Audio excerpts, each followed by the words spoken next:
আমি তাকে বলি আপনি যাই হোক আমার একটু রাগান্বিতভাবে আমি উত্তেজিত হয়ে যে কথাটা বলেছি সে কথাটা বলা অনুচিত।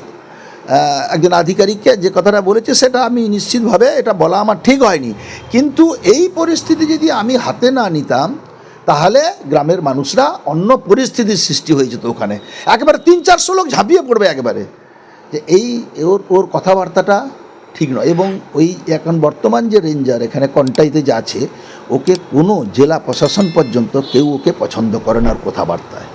ওই পরিস্থিতিটা জটিল করেছে।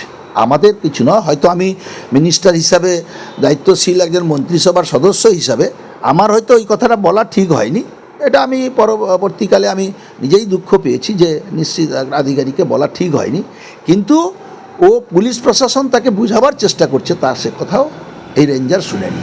এই রেঞ্জারের জন্য এই পরিস্থিতি সৃষ্টি হয়েছে। গতকালকে কুণাল ঘোষ একটি টুইট করেছিলেন যেখানে উনি বলেছেন আপনার এটা করা অনুচিত হয়েছে, কিংবা দল কি আপনার পাশে দাঁড়াচ্ছে বা দল কি আপনাকে ক্ষমা চাইতে বলেছে? দেখুন, উনি দলের মুখপাত্র দলের কথা বলেছেন। আমি মনে করি যে উনি দলের কথাই বলেছেন, তাতে আমরা অসুবিধা কিছু নেই। ওনার কথা বলেছেন। আমি যে কাজটা করে ফেলেছি, আমি এই কথাটা বলার জন্য হয়তো অনুতপ্ত, কিন্তু আমি মনে করি যে ওই এলাকার মানুষের পাশে আমার দাঁড়ানো উচিত ছিল। ওই এলাকার মানুষ 15 বছর ওখানে দেখেছে সমুদ্রের জলে কেমন করে ভাঙন হয়ে গ্রামের মধ্যে জল ঢুকতে।